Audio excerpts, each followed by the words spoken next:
nuclear option could be on the table. Think Has so? to be on the table. Doesn't it? Yeah, I mean, if it's not, what are the Crafts doing? I mean, it's a dereliction of duty if they're not looking at the entire operation. If this goes 3-14, they get blown out in Buffalo. I think the bigger, almost Mayo's Super Bowl to me is the Chargers game. At home, good opponent, one that doesn't really run away from a lot of teams. I think that's probably, well, obviously it's their best shot on, week 18 Buffalo. Who knows what they have to play for, but I think that's a game that's more in their wheelhouse, so to speak, as attainable, far as getting something done and showing something. So as you hear, it's Greg Bedard of the Boston Sports Journal. It's a big boy Tuesday. Greg Bedard is brought to you by Best Ford in Nashua. Looking for great deals on a new Ford? Go to the Best First. That's Best Ford in Nashua on the web at thebestford.com. Maz and Big Jim Murray alongside. Hi, everybody. Hello. What'd the film show, Big Boy, from that thing on Sunday? What did it show? They were not ready to go. The first half offensive film, and largely the offensive film for the entire game, was, to me, by far the worst this season. They had no clue from the approach from Alex Van Pelt, the execution. It looked like they had been off for a month, that they were not ready to go in this game. The defense is bad as well.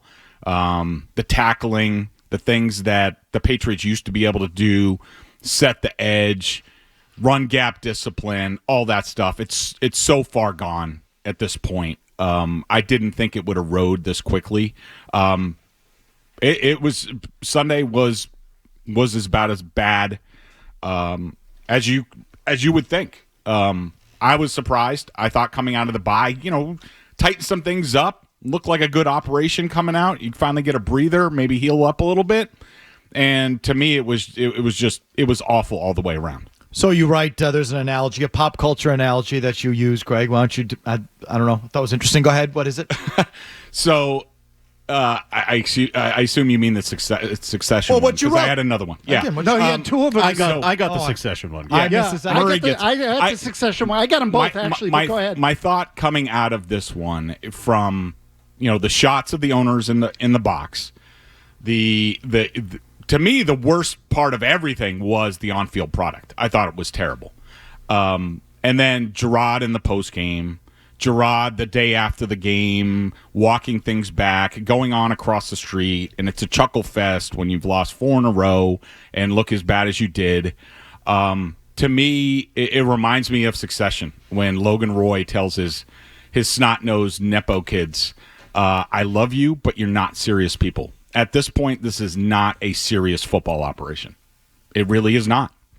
And they need to get going. They need to prove that they're going in a direction. Right now, they are not.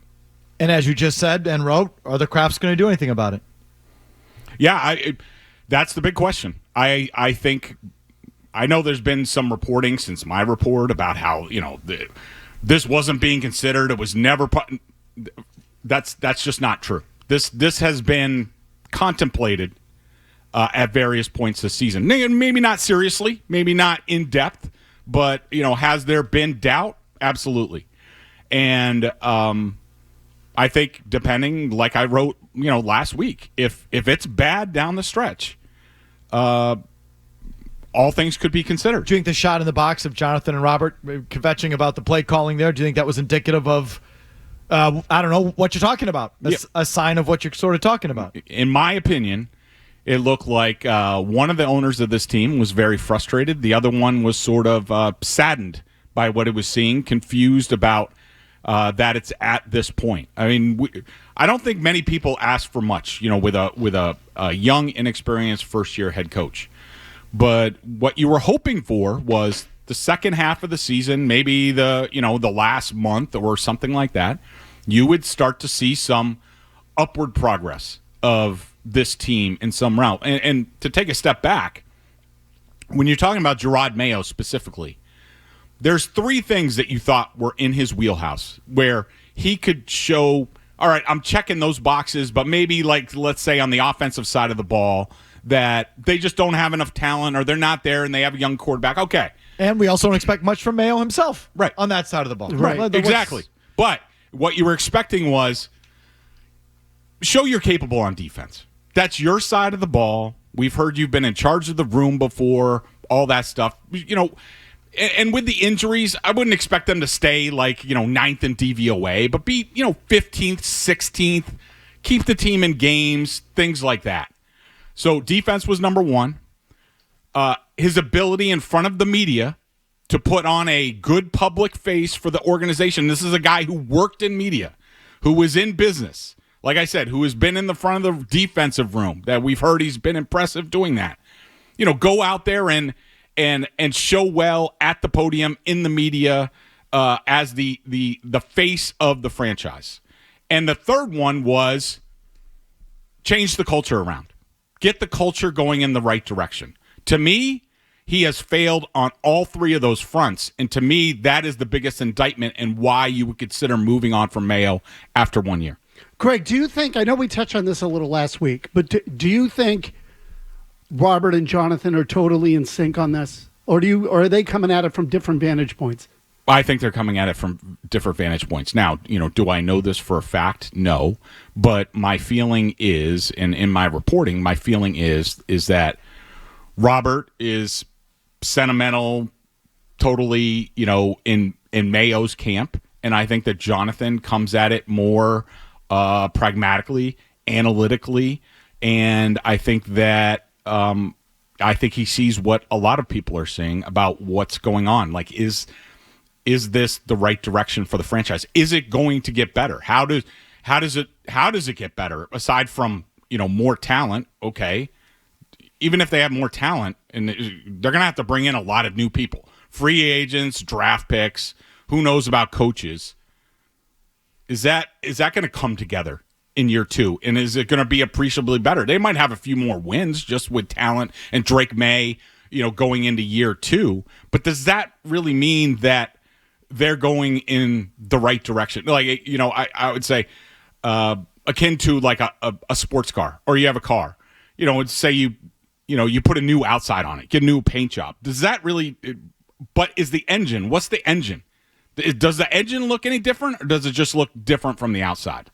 I think that those are the essential questions that they have to ask going forward. Okay, we're going to talk some football with Greg Bedard for the first couple hours here, as usual. You can join us at 617-779-0985. Offensively, were they right to bitch about Alex Van Pelt in this game? Yes, I think so. Look, I understand the talent deficiencies, and people can look at Vidarian Lowe, Ben Brown. First of all, the offensive line, those guys, they've played better than they played on Sunday. Sunday was horrible. To me, what I saw watching the film was a team, an offense, a unit that was let down by an offensive coordinator who tried to do too much. And we've seen this from Van Pelt at certain times this year where, say the Rams game, and you feel good about the offense, and then they sort of relax, and then the next game's not any good. This was similar. The Colts game was a really good game for Drake May. Oh, well, now we can relax a little bit, and we can do less protection, things like that. And then in this game, it was a disaster. And what I saw was an offensive coordinator who, on a couple different fronts, failed. He underestimated what the Cardinals could do in this game. The Cardinals entered this game as playing the second most zone coverage in the league, only second to the Colts, who they just had seen. But even talking to coaches around the league, they told me, they said, no. Go look at the San Francisco film, look at this other film. When they're not afraid of the talent, Gannon's going to play a lot more man. He's going to be a lot more aggressive. And I saw an offensive coordinator who didn't expect that, who was surprised by what he saw. And also, the bigger thing for me was the blocking scheme in this game against a defense from Jonathan Gannon that is very complicated up front. This is not the Colts, where you're going to get a four-man line. You're not going to get any overhanging linebackers. They change things up in terms of splits, where guys are. And to come into this game and really only run wide zone and power, where you're pulling two different guys from on the road, where this offensive line has shown that bad lines don't travel. To me, it was way too complicated of a scheme, and that exacerbated the problems that they have up front with the talent. So it was more scheme. You didn't really get to the play calling, which is what the Crafts were bitching about, but it's more approach than it was play calling. But what about the play calling? I didn't love it. I mean, it's to me, it's utterly ridiculous that an offensive coordinator would take the full athletic talents of a quarterback off the table. I mean, imagine if Brian Daboll, when he got Josh Allen in Buffalo, said, "You know what? We're not going to run Josh. We're not going to use his athletic ability." I mean, that would never happen because Brian Daboll's not an idiot. And so for the Patriots to limit what Drake May can do, especially I'm not saying all the time, but short yardage, low red zone, stuff like that, to me is just, ridiculous. I know a lot of people. So the Crafts were shown, I think it was after the 5-yard loss, to Antonio Gibson. Gibson. Yeah. Well, they were shown twice. They were shown after his 1-yard loss and then after the 5-yard loss, or right around those two plays. Yeah, the 5-yard loss, I still don't know what they were running. Somebody screwed something up because it was like a draw. It was like an inside draw. It was like an inside draw, and Gibson turned towards the sideline to get it. But if it was just a regular inside handoff, there was a huge hole. It didn't make any sense, either the way they blocked it or what the handoff from May to Gibson. And I will add, May got duped a couple times early in this game. The first drive, the 3rd and 10 play, he checked out of that play and went to a bubble because he thought the Cardinals were going to bring an all-out blitz. They backed out of it. The bubble only goes for 4 yards, and they have to settle for the long field goal. And then also on the sack, the Vedarian Lowe sack, May motions to his left to Hooper and Booty, and then he ends up going right. And I will say the Cardinals did a great job in this game, first time I've seen it all year, where they did a great job taking away the little tight end spot routes that May loves to throw, whether it's Henry or Hooper. Hooper got doubled there. May thought he was going to have that, didn't have it. That led to the sack. Okay. I forget what my question was. But either way, Van Pelt in the crosshairs on this one. Yeah, 100%. I mean, to me, I thought his approach was totally off. I think you gotta understand, and to use another pop culture reference, from A Few Good Men, it's the difference between paper law and trial law. All right, it might make sense on paper that we're going to do this with the Cardinals, but with the talent that we have on the road, with the scheme, what are we capable of executing? What are these guys? What plays can they really execute? And then start there. Start simple. And then, all right, if they're feeling themselves, then you expand. But to me, it was way too complicated for the situation that they were in. And it led to me, for me, the worst first half of the year. Can I just add quickly that I would say every situation is too complicated for them, but that's neither here nor there. Go ahead. If you like that clip, check out more videos from Felger and Maz here.